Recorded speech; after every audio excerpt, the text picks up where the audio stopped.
오늘 우리 함께 나눌 하나님의 말씀은 창세기 50장 15절부터 21절까지 말씀입니다. 요셉의 형제들이 그들의 아버지가 죽었음을 보고 말하되 요셉이 혹시 우리를 미워하여 우리가 그에게 행한 모든 악을 다 갚지나 아니할까 하고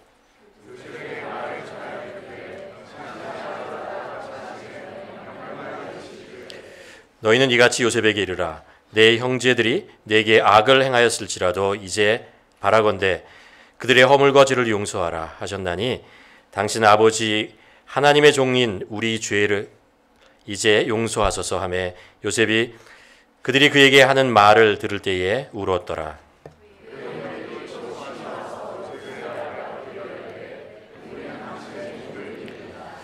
요셉이 그들에게 이르되 두려워하지 마소서 내가 하나님을 대신하리이까.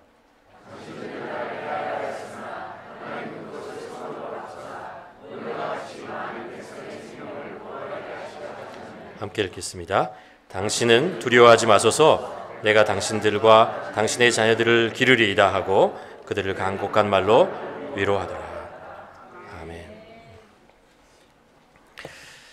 저는 한번 이런 예화를 여러분과 함께 나눴던 기억이 납니다. 어떤 술이 없으면 단 한 시간도 살 수 없는 그런 아버지가 있었습니다. 알코올 중독자였죠. 매일매일 술을 마시고 정말 술독에 빠져 사는 것처럼 그렇게 살았습니다. 결국 그게 술을 그렇게 마시다가 결국 많은 재산들을 탕진하고 가정들을 힘들게 만들고 자녀들을 힘들게 만들었습니다. 그러다가 그 술 때문에 이제 죽게 되었죠. 그 후에 큰아들은 어떻게 되었냐면요. 술을 입에도 한 모금도 되지 않는 그런 인생을 살았습니다. 근데 둘째 아들은 아버지같이 술독에 빠져 살았습니다. 그 이야기를 들은 한 기자가 이 두 형제를 찾아갔어요. 그래서 큰형에게 물어보았습니다. 왜 술을 마시지 않으십니까? 라고 물어봤어요. 그랬더니 이 형이 뭐라고 그러냐면은 제가 어떻게 술을 마실 수 있겠습니까? 작은 아들에게 갔습니다. 당신은 어떻게 술을 그렇게 매일 마십니까? 라고 물어봤더니 제가 어떻게 술을 안 마시고 살 수 있겠습니까? 라고 했다고 합니다. 무슨 얘기인지 모르시겠어요? 아버지의 술 때문에 한 아들은 술독에 빠져 살 수밖에 없었고 한 아들은 술을 멀리했습니다. 우리가 세상을 살면서 겪고 있는 많은 일들이 있어요. 좋은 일도 있고 안 좋은 일도 있는데 그것은 우리들에게 상처가 되기도 하죠. 그렇죠? 그런데 그것으로 인해서 인생이 바뀌어요. 근데 어떤 사람은 상처가 아픔이 되고 쓴뿌리가 돼서 인생을 오히려 망치고 마는데 어떤 사람에게는 그 상처가 치유되어지고 회복되어져서 그 인생을 새롭게 바꿔가는 것을 볼 수 있는 것이죠. 여러분은 여러분의 인생을 살아가면서 겪고 있는 많은 상처들을 잘 다루시고 계십니까? 지난주에 우리는 그 갈릴리 호숫가에 고기를 잡고 있는 제자들을 찾아오신 예수님에 대한 말씀을 나눴어요. 예수님께서 부활하셨고 그럼에도 불구하고 제자들은 여전히 자신들의 연약함과 부족함과 예수님을 부인했던 그 아픔 때문에 갈릴리 호숫가에 가서 그냥 원래 하던 일 있잖아요. 그거 그냥 낚시를 하고 살게 되는 거죠. 그때 예수님께서 그들을 찾아가세요. 왜 찾아갔죠? 그들을 위로하기 위해서 찾아갔던 것을 우리가 알 수 있습니다. 근데 예수님께서 그들을 위로하는 방법이 뭐였냐면요. 한 끼 식사를 제공하는 거였어요. 그래서 그 제자들이 호수에서 막 고기를 잡느라고 수고하고 애쓰고 땀을 흘리고 한 마리도 잡지 못하고 정말 좌절하고 있을 때 예수님께서는 그들을 부르시고 그들에게 숯불에서 생선을 구우시고 그리고 떡을 준비해서 그들에게 먹이는 거죠. 그 식사 하나가 뭐 그렇게 중요하겠어요. 그들에게 배는 불렀지 모르지 뭐. 근데 그게 아니었습니다. 왜냐하면 그 평범한 식사 한 끼, 매일 먹는 그 식사 한 끼였지만 그날의 식사 한 끼는 예수님께서 그들의 삶을 찾아오셔서 그들을 용서하신 거예요. 그리고 그들을 치유하셨기 때문에 그랬어요. 마음의 치유, 병을 치유하셨던 것이었습니다. 그래서 그것이 작고 평범하고 당연하게 여겨질지라도 소박한 것이었지만 우리 삶 속에 임하시는 하나님의 그 소박한 그러나 신실하신 작지만 변화 없으신 그런 사랑을 우리가 매일매일 느낄 수 있다면 우리는 우리 삶에 오는 아픔과 그 짐과 이런 것들을 털어내며 살 수 있다라는 것입니다. 몇 년 전에 우리 그 부흥에 오셨던 박태윤 목사님이 있습니다. 중국 북경에서 사역하시는 분이죠.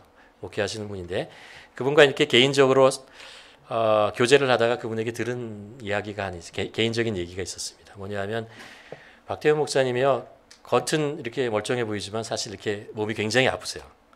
이렇게 뼈가 잘 어릴 때부터 잘 못 돼가지고 늘 이렇게 뼈 때문에 고통 속에서 신음하고 뭐 이렇게 자랄 수밖에 없습니다. 그걸 참아내면서 이제 사는 거죠.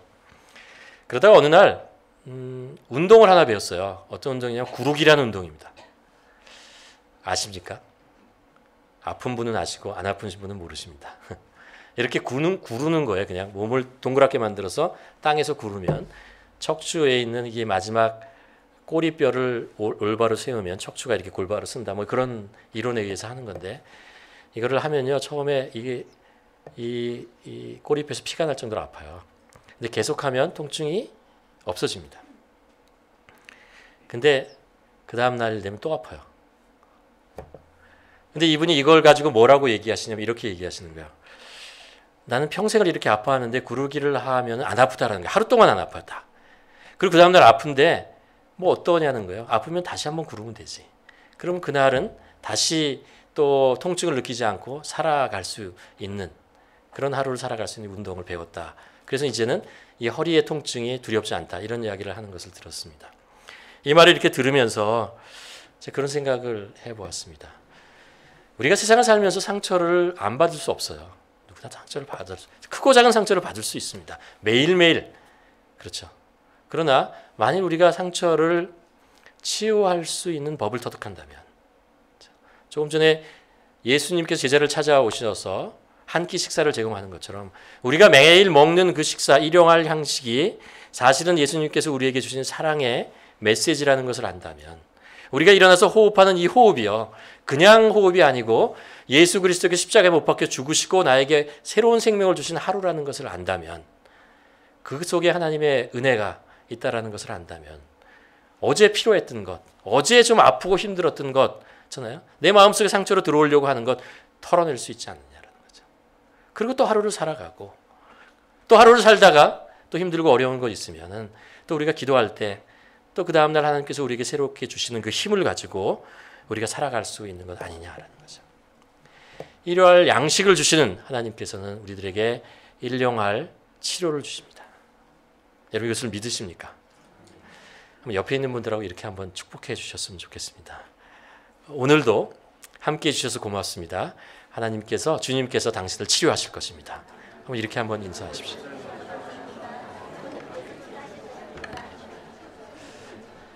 여러분의 말에 권세가 있습니다. 옆에 있는 분이 분명히 마음의 상처가, 아픔이 치료되리라고 믿습니다. 오늘 말씀이 이제 치유의 주님에 대한 말씀을 계속 이어서 한 번 더 하게 되는데, 오늘 말씀을 좀 짧게 하겠습니다. 그리고 지난번에 말씀드린 것처럼 이성수 감독님이 오셔서 잠깐 영화를 만들게 된 그 이야기를 좀 해주시고, 그리고 잠깐 쉬었다가 예배를 마치고 쉬었다가 바로 잠깐입니다. 그리고 나서 그 다큐멘터리 용서를 위한 여행이라는 것을 틀으면서 한번 함께 은혜를 나누는 시간을 가졌으면 좋겠습니다. 여러분에게 한번 이런 질문을 하고 싶습니다. 지금까지 살아오면서 여러분은 이런 상처들을 어떻게 치유하셨어요? 여러분 저한테 좀 가르쳐 주십시오. 어떤 방법으로 여러분 인생에서 겪게 되는 그런 어려움, 상처들을 치유하며 지금까지 살아오셨습니까? 만일 그걸 여러분이 지금까지 쌓아놓고 살았다면 제 생각에 여러분은 여기에 한 명도 있지 못했을 것 같습니다. 어느 정도 우리 삶 속에 임하신 하나님의 은혜가 있었고 그것을 통해서 치유되었기 때문에 그런 거죠. 그러나 혹시 여러분 마음속에 아직도 남아있는 상처 때문에 분노와 두려움 혹은 우울증들이 있다면, 여러분 치유의 주님, 우리에게 오신 치유의 주님을 믿고 그분을 의지할 때 치유되시기를 주님의 이름으로 간절히 축원합니다. 신앙은 양면성이 있어요. 어떤 양면성이냐면요, 하나님께서 주권적으로 먼저 우리를 찾아오시고 우리들에게 이루시고 그리고 우리를 변화시키시고 우리들에게 베푸시는 것이 있습니다. 하나님께서 우리를 사랑하셔서 예수 그리스도를 이 땅에 보내주시고 우리를 구원하시고 사랑을 베푸시고 우리를 치유하시고 그리고 우리에게 말씀하시죠. 그렇죠? 그렇게 하나님께서 먼저 주권적으로 임하시는 것이 있습니다. 그런데 신앙에는 또 다른 면이 있습니다. 하나님께서 우리가 먼저 믿음으로 한 발을 내디딜 때 그 믿음의 모습을 보고 용기를 보시고 하나님께서 하나님의 능력과 사랑을 나타내실 때가 있습니다. 우리가 성경에서 보는 사건 중에 이스라엘 백성들이 이집트에서 나왔을 때 홍해를 건너지 않습니까? 그렇죠? 홍해를 건너고 또 한 번 물을 건너는데 언제 건너냐 하면요. 요단강을 건너요. 그렇죠? 홍해를 건널 때는 어떻게 건너게 되냐면 모세가 하나님 앞에서 명령을 받고 막대기를 지팡이를 들고 그 홍해를 쳤을 때 홍해가 그냥 갈라져요. 하루 동안 그게 갈라지는 거죠. 그리고 마른 땅이 나오고 그리고 마른 땅을 보고 거기에 있던 백성들이 모두 놀래가지고 와 대단하신 하나님이다. 하나님의 능력을 경험하고 거기를 건너갑니다. 그렇죠? 근데 광해 40년을 지나고 가나안 땅을 지나갔을 때는 어떻게 그 요단강이 갈라지냐 하면요. 레위인들이 언약궤를 메고 요단강에 먼저 발을 내딛습니다. 들어가는 거죠. 들어가니까 그제서야 요단강이 갈라집니다. 쭉 물이 뒤로 올라가는 것을 봅니다. 이 양면이 우리가 가지고 있는 다 그 하나님께서 우리를 통해서 이루시는 역사하시는 방법입니다. 우리가 지난주에 치유의 주님께서 우리에게 제자들에게 오셔서 그를 치유하시는 장면을 보셨잖아요. 오늘은 치유의 역사를 이루시는데 하나님께서 우리에게 한 발을 내디디기를 원하시는 것처럼 우리들에게 믿음의 어떤 그 한 발 그것을 원하시면서 우리를 치료하기를 원하시는 그런 방법이 있습니다. 여러분 성경을 보면요. 하나님께서 우리의 마음을 치유하는 방법이 가장 대표적인 방법 하나 딱 나와요. 뭐죠? 용서죠. 용서라는 것입니다. 용서에 대해서 한 세 가지 오늘 본문을 통해서 나누고자 하는데요. 용서는요. 정죄의 권한이 나에게 있지 않고 하나님에게 있다는 것을 인정하는 것입니다. 마태복음 18장 21절에 보면 베드로가 예수님을 찾아오세요. 그래서 예수님에게 질문을 하나 해요. 무슨 질문을 하냐면 주의 형제가 내게 죄를 범하면 몇 번이나 용서하여 주리이까? 7번까지 하리이까? 라는 얘기합니다. 우리 이 소리 잘 아시잖아요. 유대 그 랍비들은 이렇게 얘기했어요. 누가 나에게 잘못을 하면요. 한 3번 용서하면 된다고 그랬어요. 그 정도면 됐다라고 얘기했어요. 근데 베드로는 정말 3번 플러스 해서 7번이에요. 굉장히 많이 선심을 쓴 거죠. 7번 정도 하면 용서하면 되겠습니까? 라고 얘기를 하죠. 이 말씀을 다시 한번 묵상해 보면요. 베드로가 지금 질문하는 것의 초점이 죄에 있지 않다라는 것을 볼 수 있습니다. 죄, 그렇죠? 살인하고 사기치고 도적질하고 뭐 이런 것들이에요. 이것에 초점을 맞춰 있지 않아요. 만약 그것에 초점을 맞춰 있으면 용서라는 것은 아무 필요가 없어요. 왜냐하면 그런 죄를 지으면요. 율법에 어떻게 하라는 거 이미 다 나와 있어요. 그리고 지금 상황이 로마의 지배 아래 있기 때문에 로마의 법이 있습니다. 사기를 치고 죄를 지고 뭐 이런 거 있으며 다 처리하는 방법이 있어요. 내가 굳이 용서하고 말고 할 것이 없습니다. 이 본문에 베드로가 질문하는 것은 뭐냐면 내게라는 단어입니다. 내게 죄를 범하면입니다. 무슨 말이냐면 내가 어떤 피해를 당했어요. 상처를 주었어요. 나쁜 말과 행동과 이런 것을 당했어요. 그럼 내가 도대체 몇 번 얼마나 참아야겠습니까? 이런 거예요. 내 마음의 상처를 내가 얼마나 이것을 잡고 그냥 붙잡고 인내하고 살아야겠습니까? 몇 번이나 정말 참아야겠습니까? 이런 이야기를 하고 있는 거죠. 베드로의 초점이 내가 받은 것에 대한 이야기를 하고 있는 것입니다. 그런데 신앙을 가지고 이 말씀을 가만 더 묵상해 보다가 보면요. 우리 마음속에 이런 의심이 하나 생깁니다. 뭐냐 하면 나는 살면서 누구를 용서해 본 적이 있는가? 여러분 우리 살면서 누구를 진심으로 용서해 보셨습니까? 몇 번이나 용서하셨습니까?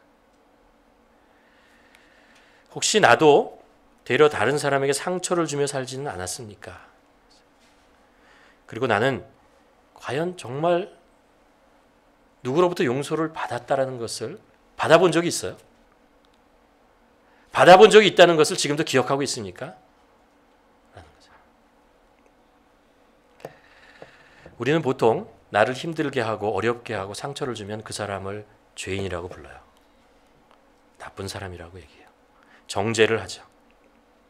그렇다면 반대로 나는 죄인은 아닌가요? 얼마나 많은 사람들이 나 때문에 아파하고 힘들어하고 눈물을 흘렸던 것을 혹시 눈치를 채고 살아가십니까? 나는 사람들의 죄를 정죄할 자격이 있는가? 사실 정죄와 심판은 하나님에게 속한 것입니다. 우리에게 속한 것이 아니에요. 오늘 본문에 가만 보면 19절을 보면요. 그 요셉의 형들이 와가지고 자기를 용서해달라고 그러니까, 우리 죄를 좀 용서해달라니까 요셉이 그렇게 하잖아요. 내가 당신을 용서할 자격이 나에게 없습니다. 그것은 나에게 속한 것이 아니라고 얘기를 하는 것을 볼 수 있습니다. 우리가 누구를 용서한다는 것은요, 정죄의 권한이 나에게 없다라는 것을 인정하는 것입니다. 그때부터 시작을 하는 것입니다. 그래서 이 모든 것을 하나님의 공의로우심, 하나님의 정의로우신, 하나님의 긍휼하심, 하나님의 사랑하심 속에 맡겨놓는 거예요. 그분이 나보다 훨씬 더 정확하게, 훨씬 더 공의롭게, 훨씬 더 긍휼한 마음을 가지고 이 문제를 다루실 것이다 라고 믿고 그분에게 신뢰하고 그분에게 드리는 것입니다. 나는 당신을 정죄할 자격이 없습니다. 로마서 12장 9절에 보면 사도 바울이 이렇게 얘기합니다. 내가 내 사랑하는 자들아 너희가 친히 원수를 갚지 말고 하나님의 진노하심에 맡기라.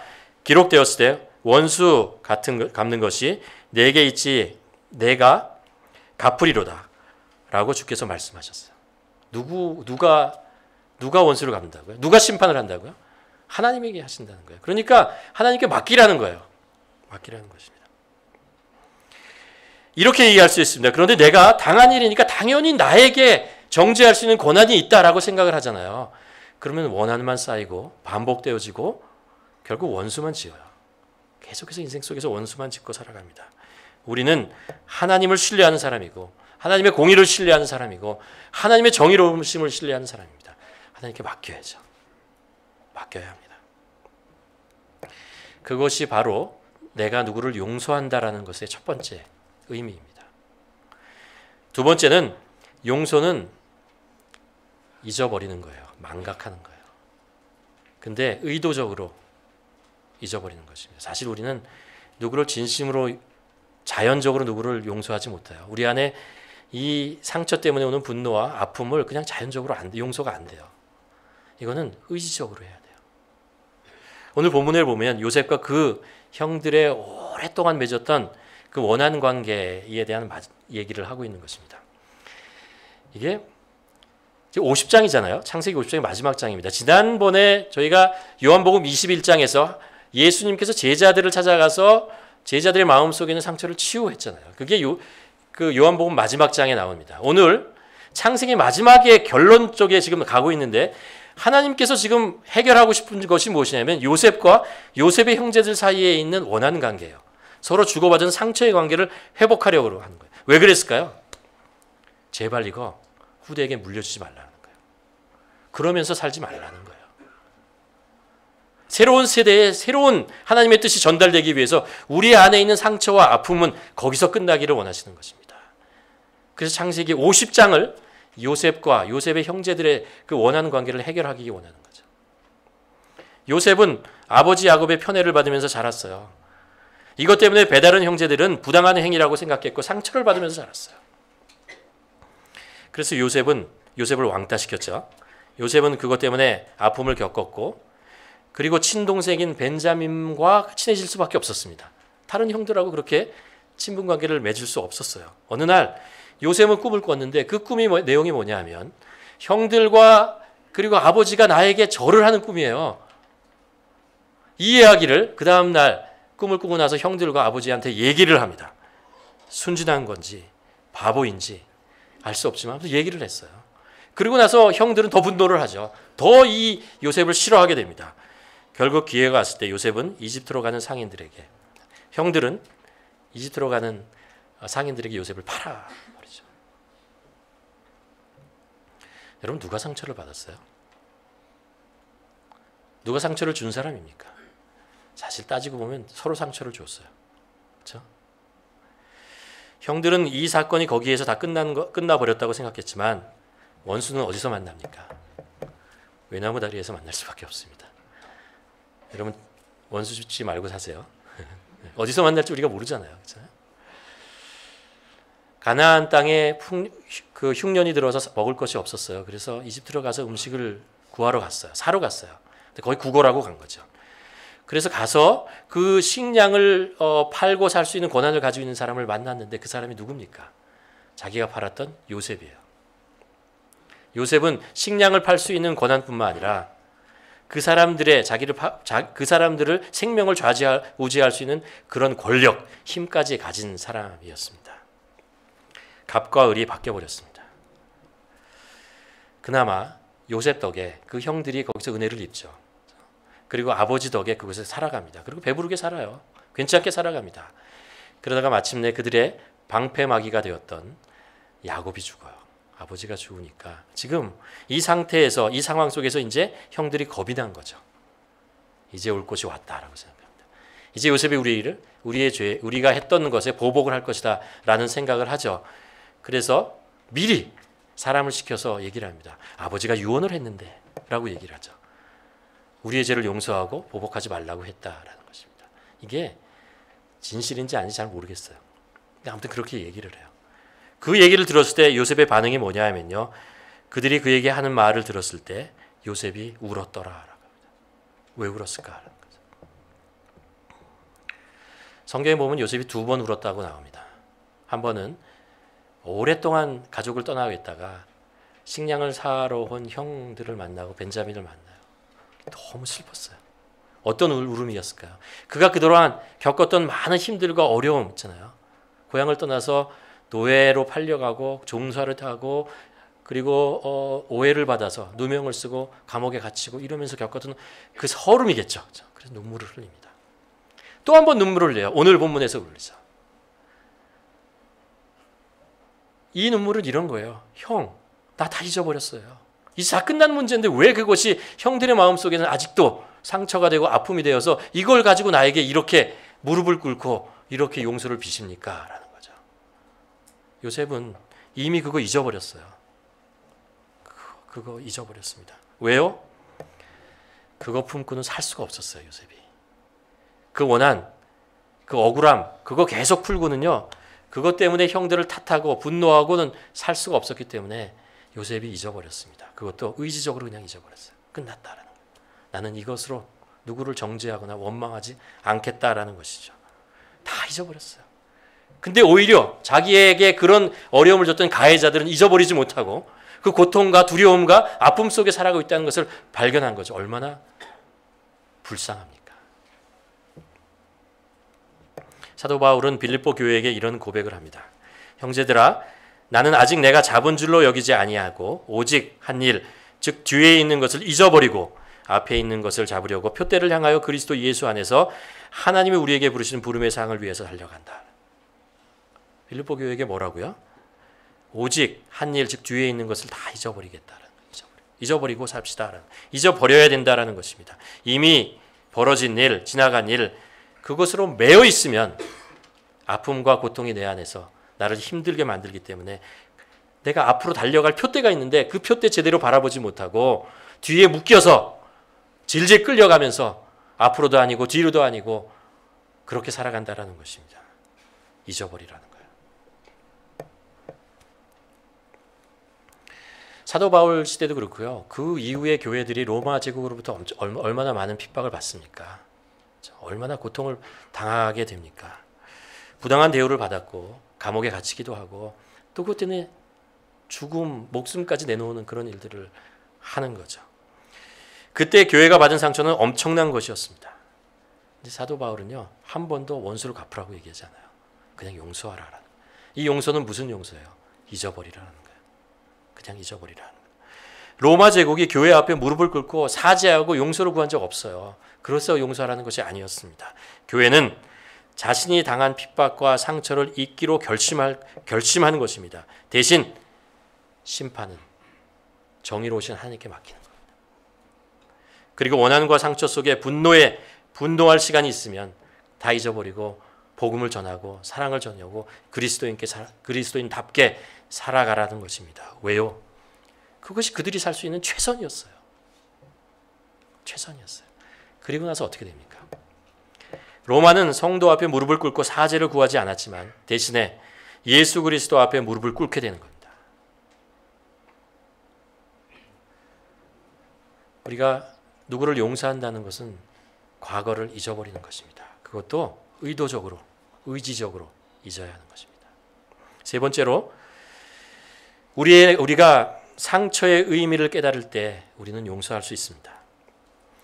요셉이 형들을 용서할 수 있었던 이유는요, 자신이 받은 고난과 상처의 의미를 알게 되었기 때문에 그렇습니다. 오늘 20절 보면 자기에게 용서를 구하는 형들에게 이런 이야기를 하죠. 요셉이 당신들은 나를 해하려 하였으나 하나님은 그것을 선으로 바꾸사 오늘과 같이 많은 백성의 생명을 구원하게 하셨나이다 라는 것입니다. 자신이 받은 고난, 아픔, 이거 누가 계획했다고요? 하나님께서 계획했다는 거예요. 왜 그러겠다고요? 백성들을 구원하기 위해서 하셨다는 거예요. 하나님은 믿을 수 있는 요셉을 고난의 불 속으로 던져버린 거예요. 그리고 그가 고난을 받는 동안 사람들을 구원한 거죠. 많은 백성들을 구원하신 것입니다. 이 고난은 형들이 준 것이 아니라는 것을 깨달았어요. 이 고난은 하나님께서 주신 것이다 라는 것을 깨달았습니다.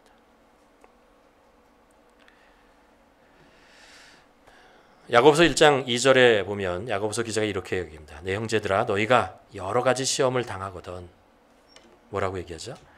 온전히 기쁘게 여기라 라고 얘기합니다. 어떻게 우리가 온전한 시련과 시험과 고난과 이런 것을 기쁘게 여기겠어요? 우리의 교회는, 그 당시의 교회는 그들이 핍박받고 힘들고 어려운 의미를 알았어요. 그 가치를 알았어요. 고난의 가치를 알고 있었으면, 상처의 가치를 알고 있었어요. 그래서 이것을 통해서 하나님께서 이루실 것을 알았기 때문에 그것을 참아낼 수 있었고 기쁨으로 그것을 감당할 수 있었던 것입니다. 한 알의 밀알이 땅에 떨어져 죽지 않으면 열매를 맺을 수 없다고 말씀하셨습니다. 사랑하는 성도 여러분, 지금 여러분들이 하시고 있는 일, 봉사, 수고, 땀이 결국 한 알의 씨앗이 되어 썩어지는 것이라는 것을 여러분 아십니까? 그 가치를 아십니까? 그래서 때로 선한 일을 하다가 어떤 사람에게 상처를 받아도 그 가치 때문에 용서할 수 있는 것이죠. 다시 우리가 계속해서 보고 있는 사도 바울의 고백을 돌아갑니다. 갈라디아서 6장 9절에 우리가 선을 행하되 낙심하지 말지니 포기하지 아니하면 때가 이름에 거둘지니라. 씨앗은 떨어질 때요 열매를 보지 못해요. 열매를 보지 못해요. 씨앗에 썩어져 갈 때도 열매를 보지 못해요. 그러나 썩어져 가야 열매가 생겨요. 우리가 선한 일을 할 때 때로 우리가 그 열매를, 그 결과를 보지 못할 때가 있을지 모르겠습니다. 그러나 내가 선한 일이고 그 가치를 안다면, 낙담하지 않고 포기하지 않고 계속하면 하나님께서 그 결과를 이루어 가실 것입니다. 오늘 본문에서 형들을 바라보고 흘렸던 요셉의 눈물은 용서의 눈물이었습니다. 그 오랫동안 그가 치유되었던 그 눈물 때문에 치유된 거죠.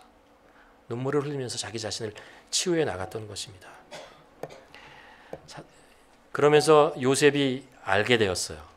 용서는 다른 사람을 치유하는 것이 아니고 나를 치유한다는 것을 알았습니다. 용서는 다른 사람보다 나의 상처를 치료하는 약이라는 것을 알게 되었습니다. 그러니 누가 나에게 용서를 구하면, 죄를 범하면 그것을 3번만 하시겠습니까? 7번을 하시겠습니까? 아니면 계속해서 하시겠습니까? 예수님께서 베드로의 인격을 보시고 그의 어떤 성자되는 그 성품을 보시고 그래 7번에서 11번까지 너는 참아라 이렇게 말씀하셨을 것 같습니까? 아니에요. 예수님은 베드로가 어떤 성품을 가지고 어떤 성격을 가지는 것을 알았어요. 단 한 번도 참지 못할 존재라는 것을 알았어요. 그럼에도 불구하고 제자들에게 7번씩 70번을이라도 참으라고 하는 것은 왜냐하면 이 용서가 너를 구하기 때문에라는 거예요. 너를 치유하기 때문에, 너를 일어나게 만들 거다라는 것을 주님께서 아셨기 때문에 계속 용서해라. 너를 위해서.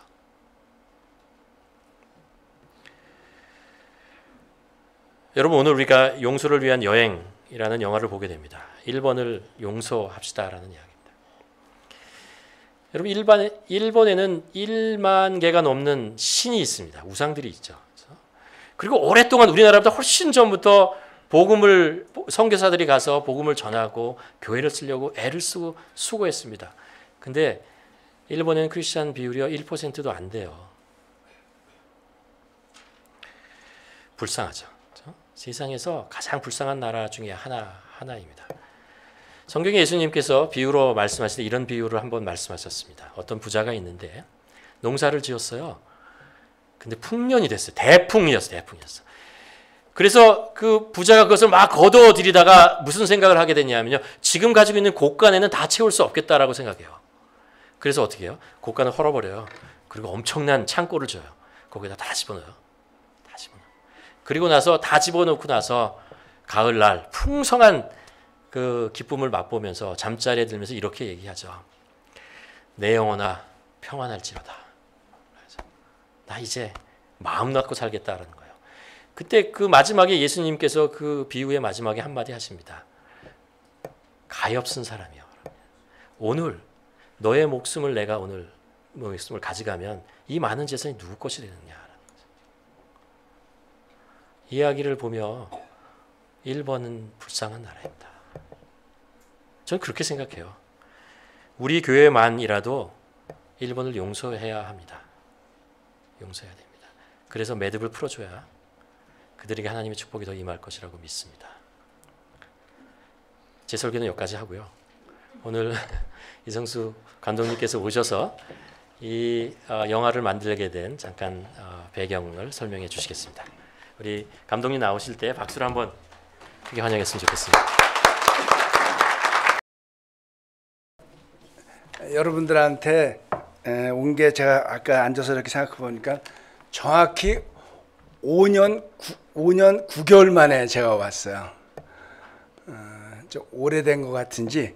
그래서 제가 혹시 저를 기억하시는 분들이 있을 수도 있고 없을 수도 있을 것 같아서 제가 저를 그때 소개했던 걸 정말 오랜만에 한번 소개를 해보겠습니다. 저를 놀라지 마십시오. 저는 대한민국 제1호 영화 선교사 이성수 감독입니다.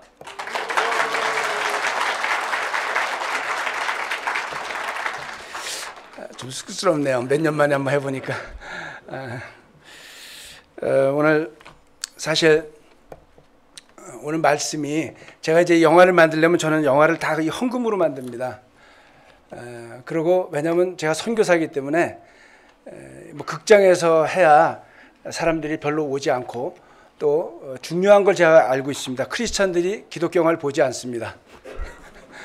그래서 저는 그냥 교회 찾아갑니다. 찾아가서 그래서 뷰티풀 차일드는 캐나다, 미국, 한국, 일본, 유럽에서 한 300교회 제가 가면서 했습니다. 1년 반 걸렸어요. 그거 다 보여주러 다니느라고. 그래서 이번에 사실 오늘 목사님이 전하신 이 창세기 말씀은 제가 이제 펀드레이징 할 때 교회에서 좀 한국에 좀 큰 교회들 가서 제가 이제 영화 만드는 재정이 필요할 때 했던 말씀입니다. 제가 잠깐만 좀 그걸 보충을 하자면 창세기 46장에 나오는 말씀을 다시 50장에 지금 반복하는 거예요. 이미 다 용서했습니다. 그리고 거기 또 고개를 서로 어긋겨서 한번 울고 다 끝났어요. 하나님이 당신들은 나를 헤아려 했지만 하나님이 나를 먼저 보내서 당신들의 생명을 구하려고 이렇게 했다라는 건 이미 다 끝났어요. 근데 야곱이 죽고 나니까 형제들이 또 와서 한 번 더 하는 겁니다. 이게 반복되는 겁니다. 근데 이게 왜 그러냐면요. 한 번 용서했는데 50장에는 뭐가 지금 추가되어 있냐면 위로가 추가되어 있습니다. 여러분, 우리가 누가 잘못했다는 거를 내가 너 용서할게 할 수 있습니다. 근데 돌아서잖아요. 아까워 죽겠는 거예요. 괜히 용서한 거예요. 그리고 다시 미움으로 돌아서요. 그런데 용서의 완성은 내가 피해자인데 가해자에게 용서를 했을 뿐만 아니라 위로까지 하라는 겁니다. 위로의 행동까지 해야만 용서가 완성된다는 거거든요. 그래서 우리가 눈앞에서 누가 잘못한 것을 용서하는 거는 그래 내가 용서할게 입으로 하는 건 굉장히 쉽지만 내가 오히려 그를 껴안고 그래 너는 가해자인 너도 아팠을 거 아니냐. 나만 아픈 게 아니라 너도 아팠을 거야 라고 오히려 피해자가 가해자를 안아주는 것. 이거 정말 주님만이 할 수 있는 거거든요. 이거를 하나님이 우리에게 하라는 겁니다. 그러니까 제가 목사님 설교하시면서 아까 일본을 용서해야 됩니다. 아무도 아멘이 안 나오고 당연하죠. 그러나 제가 한 10분 나누면 여러분 아멘이 나올 줄 믿습니다.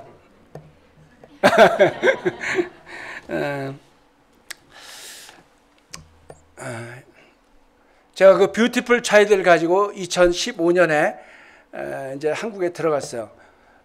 제 아내가 신학을 하기로 결정한 게 그때 이 투어하면서 캘거리에서 한 겁니다. 하나님이 그 마음을 주셨어요. 그리고 나서 지금 5년 반 사이에 제 아내가 목사 안수를 받았고 또 6개월 전에 조그만 교회를 개척해서 지금 하고 있습니다. 이 시간이 되게 빨리 가죠. 그러면서도 근데 저는 또 그동안에 이 영화를 만들게 됐는데 2015년에 그 코스타 강사들 30주년 그 행사가 있었습니다. 그래서 거기 갔다가 일본 목사님들 만나게 되면서 그분들이 저를 그런 영화를 만들었느냐? 그러면 일본에도 와라. 그래서 제가 이제 도쿄에도 가고 도쿄에 갔더니 요코하마에도 가고 또 요코하마에 있는 목사님이 또 오사카에 소개시키고 제가 원전이 일어난 쓰나미 일어난 후쿠시마에도 가고 일본을 하나님이 막 보내시는 거예요. 그래서 일본에 깨어진 영혼들을 제가 이제 보기 시작했어요. 제가 원주민 영화를 만들 때 저는 원주민 선교사도 아니고 일본 선교사도 아니고 그냥 저는 영화 선교사일 뿐인데 하나님이 원주민에 대한 마음을 주셨습니다. 제가 여기 있는 북미에 있는 원주민들을 보면서 보면 눈물이 나오는 거예요. 저들은 제가 그때 느낀 건 하나 이거였습니다. 똑같은 우리가 하나님의 피조물이고 하나님의 고귀한 영혼을 가졌는데 왜 저들은 저렇게 살아야만 하는가? 이거는 하나님이 원하시지 않는 거잖아요. 우리는 하나님의 형상으로 만들어졌는데 그들은 저렇게 비참한 삶을 살 수 있는가 해서 그것 때문에 제가 영화를 만들기 시작했어요. 제가 일본에 갔더니 일본은 우상으로 가득한 나라입니다. 800만 개의 신을 하고 있어요. 그리고 신사가 8만 개입니다. 우리나라 한국의 교회가 한 6만 개 되거든요.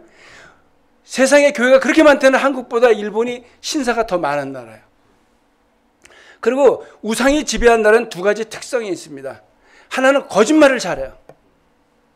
남들 보는 데서만 일본에 가면 굉장히 정직한 것 같죠. 줄도 잘 서고 뭐 하고. 그러나 그들의 내면 가운데 들어가면 그렇지 않습니다. 그거는 우상을 섬기는 나는 그렇게 될 수밖에 없습니다. 또 하나는 돈의 노예가 됩니다. 근데 제가 너무 더 마음이 아팠던 거는 거기 한국 선교사님들이 1,500명이 나가 계신데 그분들이 일본 문화의 영향을 받아서 제가 미국에서 봤던 선교사님들, 캐나다에서 봤을 때 아프리카에 있는 선교사님들, 동남아에서 봤던 선교사님들과 다른 거예요. 일본 문화에 막 종속돼서 있는 거예요. 우리는 선교사들은 하나님의 문화를 그 나라 가서 심는 사람들이거든요. 정직하고. 그래서 한국 선교사들이 한국에 와서 미국 선교사님들이 왔을 때 우리의 역사를 가르쳤고 우리에게 정직함을 가르쳤고 우상 숭배를 끊으라고 가르쳐서 우리나라는 제사도 없앴고 담배, 술도 안 하고 아주 정결한 나라가 됐잖아요. 우리나라는. 근데 일본은 일본 문화에 대해서 얘기하지 못하는 거예요. 왜냐하면 40년 전에는 한국이 그들보다 가난했고 우리가 10배나 더 가난했어요.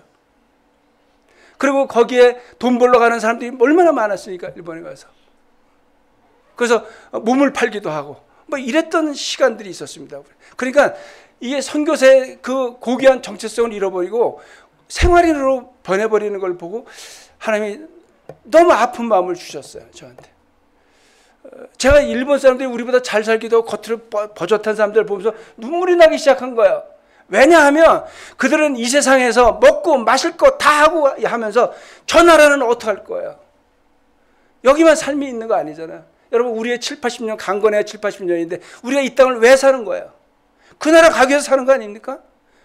그리고 예수를 믿는 순간부터 우리는 이 땅에서 우리는 하나님의 백성이다. 우리의 시민권은 저곳에 있지 이곳에 있지 않잖아요. 여러분 시민권이 캐나다에 있지만 여러분들이 이 캐나다 시민권 따로 애쓴 분들 많을 거예요. 근데 그것에 만족한다면 안 되는 거죠. 그럼 여러분들에게 제가 그때 뷰티풀 차이도 갖고 왔을 때 여러분들 그런 거예요. 여러분들에게 왜 하나님이 캐나다 시민권을 줬느냐. 강도 만난 이웃의 이웃이 되라고 한 거 아니겠습니까? 제가 이것을 미국 교회 가서도 얘기했고 한 거예요. 여러분 우리 민족 아픈 민족이잖아요. 우리는 너무너무 아픈 민족입니다. 우리가 누굴 짓밟아본 적이 별로 없잖아요. 우리는 늘 밟히고 살았잖아요. 그런데 제가 일본 교회를 이렇게 다니는데 하나님이 어느 날 제 마음에 주시는 거예요. 일본을 용서하라. 제가 예 하나님 감사합니다. 이랬겠습니까? 제가 원주민으로 하여금 백인을 용서하라는 영화를 만들어서 백인 목사님들이 그걸 보면 막 울고 그랬어요. 원주민들이 그 영화를 보다 소리 질렀어요. 감독은 너는 백인을 용서하라고 이런 영화를 만들었지만 나는 절대로 용서할 수 없어. 중간에 일어나서 막 나가기도 합니다. 근데 그 원주민들이 다 보고 나면 그 영화를 끝까지 보고 나면 저한테 와서 막 매달려서 울고 그랬어요. 고맙다고. 백인들이 저한테 이렇게 얘기했습니다. 우리가 이런 원주민 영화를 만들지 않으니까 하나님께서 저 태평양 건너에 한국이란 조그만 나라의 영화 감독을 데려다가 그런 영화를 만들게 하셨구나. 이렇게 얘기했어요. 물론 제가 만든 이 영화는 아직 일본에 가서 본격적으로 보여지지 않았고 아직 개봉도 안 한 영화입니다. 이 영화. 이거 보여주면 똑같은 반응이 나오겠죠. 일본 목사님들이. 우리가 우리의 역사를 제대로 가리키지 않으니까. 저는 하나님이 기도하는 중에 네가 요나가 되어서 제가 그랬습니다. 제가 원주민과 백인의 이야기는 제가 제3자니까 화해를 시킬 수 있겠는데 이건 일본은 저는 당사자인데 어떻게 일본을 용서하는 영화를 만들면 일본도 저를 좋게 보지 않을 거고 한국 사람들이 저를 어떻게 하겠습니까? 주님 제가 그 던지는 돌을 제가 어떻게 감당할 수 있겠습니까? 근데 하나님이 마음을 주셨어요. 요나가 이스라엘 사람이었는데 니느웨에 가서 선포한 거야. 여러분 요나가 끝까지 싫어했어요. 그런데요 역사적으로 보면요 그렇게 선포해서 니느웨가 다 돌아온 것 같지만 나훔소를 보면요 150년 지났는데 니느웨가 멸망하잖아요. 제가 주님께 그랬습니다. 주님 제가 일본에 가서 용서한다고 그러고 회개를 선포한다고 해서 그럼 일본이 구원 받습니까? 제가 이렇게 기도했습니다. 주님 니느웨가 멸망한 것처럼 일본이 멸망했으면 좋겠습니다. 그러나 주님이 하라고 하니까 저는 하긴 하겠습니다. 이렇게 시작된 거예요. 그래서 이 제목의 용서를 위한 여행이 왜 이렇게 길고 별로 재미도 없는 제목이냐 하면 제가 용서가 안 돼서 이게 지금 자전거를 타고 서울역에서 도쿄 여러분 한국의 철도는 다 일본이 놓은 겁니다. 처음에 그 부설권을 미국이 따냈는데 일본이 다 가져가서 우리나라의 최초에 생긴 철도가 경인선입니다. 제물포에서부터 용산역까지 오는 거예요. 그리고 일본은 다 계획이 있었어요. 그리고 서울역에서 부산까지 놓은 거는 이게 다 전쟁 루트입니다. 이게. 그러니까 일본이 그 당시에 1890년 말에 도쿄에서부터 시모노세키까지 오사카의 시모노세키까지 해서 쭉 철도를 놓고 현해탄이잖아요. 이제 그다음에 그리고 부산에서부터 서울역까지 놓고 그다음에 이게 어딜 가냐면 평양을 거쳐서 신의주를 거쳐서 심양, 봉천 일로 가는 거예요. 나중에 중일 전쟁 때 이게 전부 전쟁 루트입니다. 여기에서 2차 대전 때 2천만 명이 죽습니다. 아시아에서. 그러니까 일본의 이 죄를 이걸 어떻게 감당할 수 있겠습니까? 그러니까 제가 이것을 순종할 수 있었겠습니까? 할 수 없죠. 그래서 근데 주님은 저한테 계속해서 마음을 부어주시는 거예요. 그리고 기도만 하면 눈물이 나는 거예요. 왜냐면 잘 살다가 죽어가는 그 영혼들이 제가 밴쿠버에 선교사로 있었습니다. 6년 동안 저 예수전도단 선교사로 영화 안 할 때입니다. 그래서 제가 거의 막 200만 불, 3만 불짜리 집에 사는 사람들 지나가는데 제가 탈북자 선교를 했었어요. 그러다 이제 밴쿠버에 와서 있었는데 그때 주님이 저에게 주시는 거예요. 이렇게 호화로운 집에 살다가 하나님을 만나지 못해서 죽어가는 이 사람들을 위해서 네가 기도하라고 내가 너를 여기다 데려다 놨다 그러시더라고요. 그래서 제가 그 호화주택들을 돌면서 제가 2년을 기도했습니다. 주님 이들에게 제가 하나님의 사람으로서 이 땅을 밟습니다. 제가 이 땅을 밟을 때 하나님이 축복해 주셔서 우리의 축복의 근원이잖아요, 우리들은. 근데 일본이 똑같은 거예요. 그래서 제가 말씀을 찾았어요. 말씀을 찾아서 제가 일본을 용서하는 영화를 안 만들 수 있는 성경 구절이 틀림없이 있을 것이다. 그게 뭐냐면 누가복음 17장 3절 4절에 내 형제가 죄를 짓거든 경고하고 회개하거든 용서하라. 조건이 붙잖아요. 아, 주님, 일본이 회개를 안 하고 있네요. 근데 왜 나만 용서해야 되죠? 그런데 그때 일본 목사님들을 하나님이 만나게 하셨어요. 지금 이제 영화에도 나오면 90세 된 목사님이지만 이미 45년 전부터 아시아 전역을 다니고 한국을 수십 번 와서 위안부들 수요 모임 하는 데 가서 무릎 꿇고 사과하고 회개하고 하는 이런 일본어 성경 전체 주석을 쓰신 분입니다. 일본에서는 우리나라의 한경진 목사님보다 훨씬 이상의 존경을 받는 목사님인데 그 목사님이 이렇게 회개운동 하시는 목사님을 제가 만나게 된 거예요. 이분은 벌써 40년부터 회개를 했네요. 그 또 한 분의 목사님을 만나게 됐어요. 또 영화에 나옵니다. 그분도. 이분은 신사, 우리나라가 여러분 남산공원이 우리나라의 조선신궁이 있던 자리입니다. 그 그 에스컬레이터 케이블카 타고 올라가면 그 한국의 전쟁 말기에는 44년도 1945년도쯤에는 한국의 신사가 1000개가 넘게 있었어요. 부산 용두산 공원에 그의 부산 신사가 있던 자리입니다. 근데 이런 자리들을 그 춘천 세종호텔도 신사가 있던 자리예요. 이런 자리들 2차 대전 때 비밀 지도를 가지고 일본 목사님인데 우리나라의 신사를 100개 넘는 신사를 다 찾아냈어요. 이제는 다 막 사라지고 막 그랬거든요. 우리도 그 역사를 찾지 않아요. 사실은 그건 한국교회가 찾아서 가서 거기서 씻어내고 다시 한번 하나님께 회개하고 정결케 하는 이런 걸 해야 되는 겁니다, 사실은. 근데 우리가 못하고 있는데 그 일본 목사님이요 30년을 그 일을 하고 다녔어요. 한국에 들어와서 자비를 들여서 들어와서 신사를 찾아다니면서 회개운동 하시는 분을 만난 거예요. 제가요 주님께 일본이 회개하지 않는데 왜 용서를 해야 됩니까? 이게 너무 부끄러워졌어요. 근데 주님이 제게 그런 마음을 주신 거예요. 이제 한국교회가 일본을 용서할 때야 라는 마음을 저에게 주신 거예요. 이걸 이제 저만 알고 있을 수가 없잖아요. 그래서 제가 이걸 알리기 위해서 이 영화를 만들기 시작했습니다. 그리고 곧 이어서 하나님이 저에게 놀라운 영적 비밀을 알려주셨어요. 정말 일본의 크리스찬 개신교는요 40만입니다. 40만. 1억 3천인데 40만이면 몇 프로인지 아세요? 1%도 안 돼. 개신교가 1%도 안 될 뿐만 아니라 개신교 자체가 0.4%인데 그나마 천주교님이 다 아니 기독교 천주교님이 다 합쳐진 겁니다. 그게. 이렇게 소수의 사람들만 있어요. 그래서 우리는 1,500명씩 선교사를 보내고 그렇게 선교를 열심히 하는데 일본 교회는 부흥이 이루어지지 않는 걸 제가 제 눈으로 보는 거예요. 왜냐하면 이런 거예요. 여러분, 우리 주기도문에 나오는 것처럼 주기도문은 그렇잖아요. 내가 너희를 용서한 것 같이 너희가 너희의 죄를 용서하고 이렇게 돼 있지 않잖아요. 우리가 기도할 때 우리가 우리의 죄를 용서한 것 같이 주님이 우리의 죄를 용서해 주십시오. 이렇게 돼 있잖아요. 이게 놀라운 겁니다. 주님이 우리에게 용서하려는 거예요. 주님이 용서하는 건 당연하죠. 우리가 얼마나 완악해서 용서를 안 하는지에 대해서 우리를 깨닫게 하시는 말씀이거든요. 그런데 우리가 주님은 일본을 용서하고 싶어도 우리가 용서하지 않는다면 주님의 능력이 일본에서 행해질 수 없는 거예요. 여러분, 그런데 중국도요. 중국은 일본한테 그렇게 피해를 받지 않았어요. 여러분, 우리 역사를 더 깊이 올라가면 임진왜란 때 얼마나 많은 사람들이 끌려가고 그 오사카 그 옆에 교토에 가면요 귀무덤이라는 데가 있습니다. 귀무덤. 그 얼마나 전공을 서로 이제 누가 공을 많이 세웠는지를 해가지고 도요토미 히데요시가 했어요. 그러니까 방법이 없으니까 귀를 잘라오라 그런 거야. 심지어는 그 전공을 올리려고 살아있는 사람의 귀를 막 자르는 거야.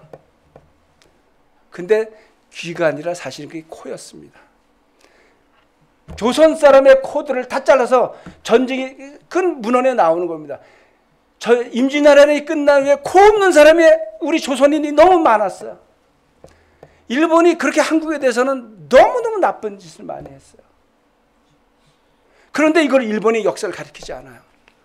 그래서 제가 이 영화를 통해서 역사도 가리키고, 그래서 제가 일본 목사님들 모시고 작년 5월 달에 시사회를 했더니 일본 목사님들이 울면서 그러더라고요, 저한테.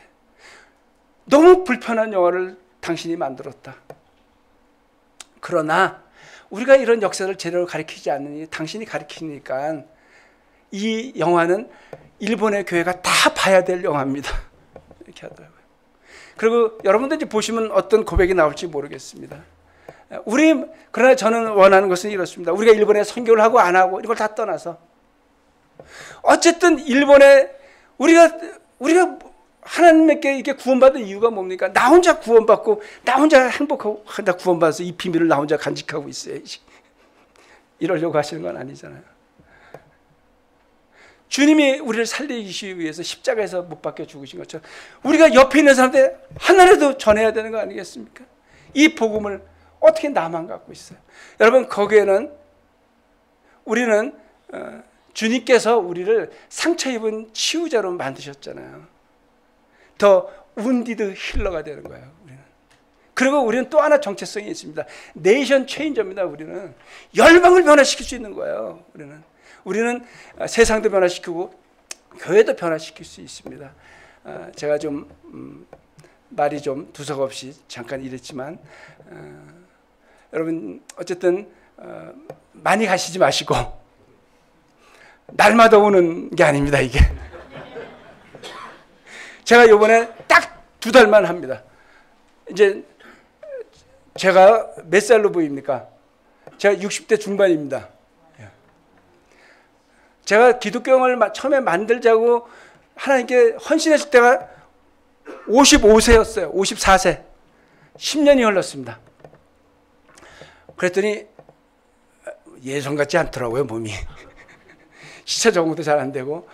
제가 지금 밴쿠버에서 여기 갔더니 너무 추운 거예요. 그랬더니 지금 봄처럼 됐어요. 그러시더라고요. 그래서 제가 오늘 기도했습니다. 나오기 전에. 주님, 이 캘거리에 있는 이 독한 분들이 30도, 40도를 견뎌내는 분들이 주님, 오늘 이 영화를 보고 그 마음이 봄처럼 녹게 하여 주시고 용서하지 못하고 미움에 갇혀 있었던 명목상의 크리스찬이었다면 주님, 다시 한번 용서의 마음을 회복하고 위로까지 하는 그 경지에 이르는. 그리고 여러분, 제가 다시 한번 얘기하지만 지난번에도 제가 똑같은 얘기했어요. 이 한우리 교회 예배 때 제가 너무 은혜를 받은 거예요. 여러분 기억나시는 분 있을지 모르겠어요. 어쩌면 이렇게 예배에 기름 부음이 있습니까? 라고 제가 얘기해야 돼요. 오늘 아침에 똑같습니다. 제가 저희 아내가 개척한 그 작은 교회에 매주 찬양 인도를 합니다. 성도들은 다 30살짜리 4명밖에 없습니다. 그리고 제가 60이 넘어서 찬양 인도를 하는데 저를 계속하게 하려고 이들이 립서비스를 합니다. 선교사님 찬양이 너무 좋아요. 제가 멈출 수가 없습니다. 그래서 오늘 악보를 저를 좀 주십시오. 너무 좋은 찬양이 있고. 네, 말씀을 맺겠습니다. 여러분, 저는 우리가 일본을 용서해야만 일본이 살아나는 거예요. 일본을 한번 살려봅시다. 싫지만 정말 할 수 없지만 그러나 주님은 불가능이 없으시잖아요. 우리는 아픈 민족입니다. 왜 이렇게 아프게 했는지. 왜냐하면 세계를 바꾸게 하려고 우리 민족이 이렇게 아프게 하신 거예요. 그리고 여러분 보십시오. 이런 축복이 어디 있습니까? 제가 가장 싫어하는 영화감독 봉준호가 아카데미상을 탈지도 모르지 않겠습니까? 제가 하는 말이 있어요. 왜냐하면 저는 봉준호라는 감독을 몰라요. 제가 훨씬 선배이기 때문에. 저는 봉준호 감독이 데뷔하기 전에 저는 하나님을 만나서 충무로에서 떠났어요. 그리고 저는 선교사로 살았습니다. 그래서 그런데 수많은 후배 감독들이 상상도 못할 정도로 영화를 잘 만들어요. 여러분 BTS 노래 들어보셨어요? 블랙핑크 들어보셨습니까? 만들 수 없는 걸 만들어내잖아요. 주님, 여러분 우리 민족을 이렇게 5,000년 역사에 다시 오지 않을 흥왕케 하신 이때에 우리가 복음을 잘 전해야 됩니다. 네, 아멘 하셔야 됩니다. 네, 그래서 그러나 세상 영화도 물론 훌륭하고 좋은 영화 많지만 여러분 제가 만드는 기독교 영화 이거는요 봉준호 감독이 만든 영화는 사람을 살리지 못합니다. 그러나 제가 만드는 영화는 영혼을 살립니다. 그 나라를 갈 수 있게 우리가 그 구원의 열차를 타게 할 수 있는 영화예요. 여러분 이걸 보시고 기도해 주시고 또 다음 영화는 1분만 더 하겠습니다. 우리 민족이 주님이 저에게 일본에 갔을 때 이 두 가지를 말씀하셨어요. 우리 다음 세대가 꼭 해야 될 문제가 해결해야 될 우리가 해결해야 될 문제가 있다는 거예요. 하나는 일제 36년의 식민지 역사의 그 컴플렉스로부터 우리가 벗어나는 겁니다. 제가 그래서 이 영화 만들었어요. 우리 민족을 위해서. 또 하나 저한테 숙제를 주셨어요. 하나님이 6.25 한국전쟁. 우리 동포가 사실 우리가 원했던 거 아니잖아요. 우리가 원해서 38선이 생긴 게 아니잖아요. 강대국들 때문에 생겼잖아요. 그들의 이익 때문에 우리는 멋모르고 하고 그들이 주입시킨 이데올로기 때문에 우리가 서로 총칼을 들이대면서 300만 명이 죽었습니다. 이 트라우마를 우리가 벗어나야 되고 우리가 다음 세대에는 그것을 줘야 돼요. 그래서 제가 복음 통일 영화를 만듭니다. 다음에 여러분 함께 기도해 주시고요. 저는 그 영화 만들면 이제 다큐멘터리는 은퇴입니다. 저는 원래 그 영화 만들던 사람입니다. 제가 카메라 들고 다니면서 이렇게 찍는 거 이제는 제가 한쪽 팔을 제대로 못 써요. 10년을 카메라를 들고 다녔더니. 그러나 하늘의 상급이 클 줄 믿고요.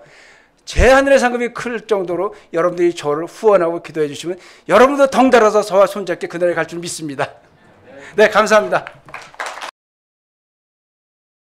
우리 인간의 마음은 형제의 작은 잘못도 용서하는 것을 힘들어하는 존재이지만 예수 그리스도께서 우리 안에 오시면 원수까지도 용서할 수 있는 그런 하나님의 마음을 부어주시는 것을 저희가 믿습니다.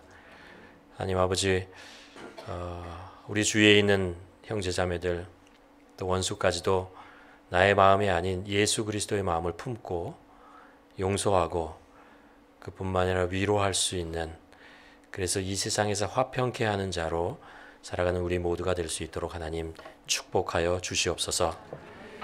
이제는 우리 구주 예수 그리스도의 은혜와 하나님 아버지의 극진하신 사랑하심과 성령님의 감화, 감동, 내주, 교통하심이 이곳에 모인 하나님의 백성 머리 위에 이제로부터 영원까지 함께 하시기를 간절히 축원하옵나이다.